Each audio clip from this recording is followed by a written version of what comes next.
News: a 4-year-old girl in critical condition after being shot in the head in Racine. The girl was sitting in a car when she was hit by a stray bullet. A neighbor who's a nurse ran out to help save the child. She spoke exclusively to our own Katie Crowther. Katie. Carolyn, Mike, as you can see, it is still a very active investigation out here.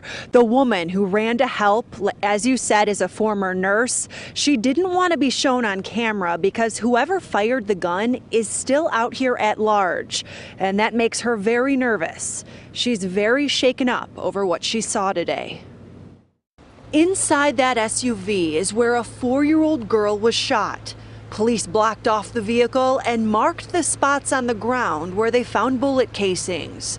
A neighbor who ran to the little girl's aid says she heard 5 gunshots. When I looked, all I seen was a gentleman in a white shirt running back and forth saying, "Oh my God, the baby," and this lady just yelling for help, saying, "Someone help me, someone help me." When the neighbor reached the 4-year-old, she immediately noticed the gunshot wound and checked the little girl's vitals. Miraculously, she was breathing and even gave a signal that she was somewhat alert. I kept asking her, "Can you hear me? If you can hear me, squeeze my hand." And she would squeeze my hand. At that moment, once you feel that, you're just like, you have hope. That neighbor stayed with her, holding her hand until an ambulance arrived.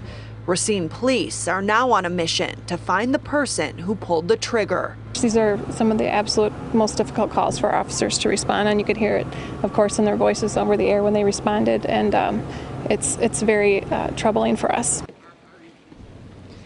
And because this still is under investigation, police are not releasing much information. We know the little girl was with a family member at the time of the shooting, but it was not her mother. We're told her mother showed up hysterical afterwards.